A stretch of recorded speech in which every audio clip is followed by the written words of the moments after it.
yung ginamit ko na eyebrow pencil. Ito talaga yung pinaka-gusto ko ni Shido. Ni Shido, pero chandelier. Ni Shido ba?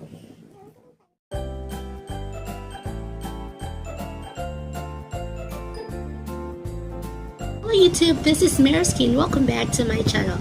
So for today's video, I will be I will be showing to you how I do my kilay. So this is requested by a friend. Shout out to Dana. This is actually for you. This is actually how I came up with. This is actually how I do my kilay. It's not. I just wanted it to look natural on camera, on video. Okay, so without further ado, let's proceed with how I came up with my kilay. So first of all, gusto ko lang po sanang sabihin sa inyo na this is how I do my kilay. Kung gusto nyo i-follow, itong ginagawa ko, then you can do so. But if you are not comfortable with what or how I do my kilay, then you can just go ahead and watch the video though. Anyways, let's proceed. So first off is ginagawa ko, actually natutunan ko kay Michelle D na dapat unahin yung ends ng kilay nyo, but then di po ako marunong mag-shape ng kilay if uunahin ko po yung end ng dulo ko and dulo ng kilay ko. So what I do is I first outline my kilay, the shape of my kilay. Tapos yun nga, ang ingay-ingay ng mga pedicab, ng mga easy rides, tapos yung mga bus, kaya well,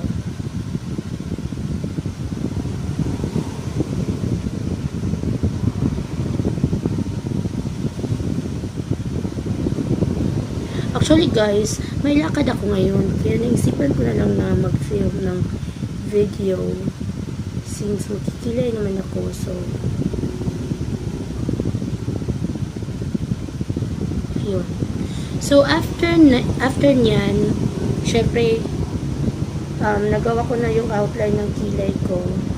So what I do next is i-fill in ko lang yung mga parang walang buhok ka na. Parang shade lang. Pero light hand strokes lang ang ginagawa. Light hand strokes! Ano yun? Yung parang parang nagbabrush ko lang. Para mukhang natural. Natural!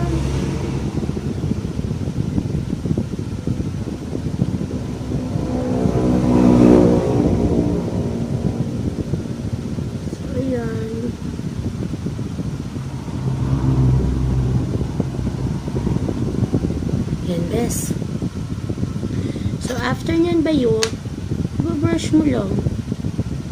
Para walang harsh lines. Ganun. Dito lang talaga ako magkilay, guys. Hindi talaga bongga. So, sa mga gusto ng mga bonggang kilay, yung parang a-attend talaga ng show, ganyan. Hindi nyo ako makikita ng ganun.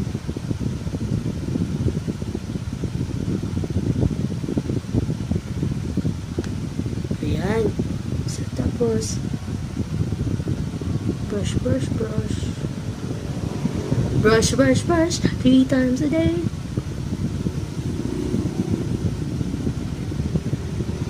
Ayan lang. So, I'm done. Pero kung yung may event talaga, nilalagyan ko ng concealer underneath, tapos dito. Pero ngayon kasi lalabas lang naman ako dyan sa tabi-tabi. So, yan lang muna.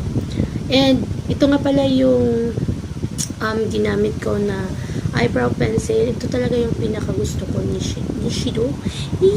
Parang chandelier. Ni Shido ba? Ewan ko kung paano pag-pronounce lang. So yeah, that's it. And syempre, yung lipstick ko.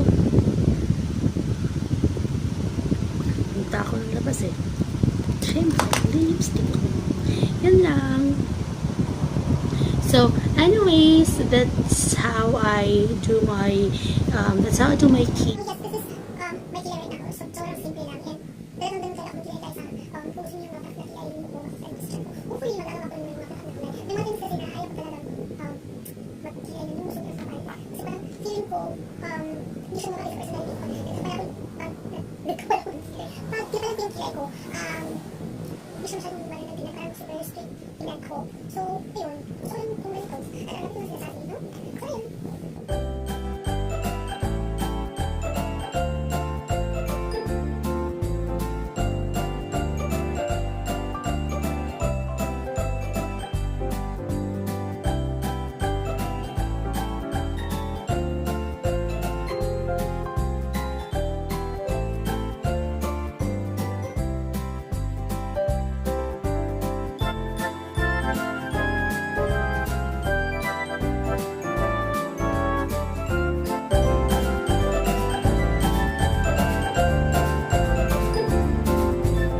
Thanks for watching. Ciao!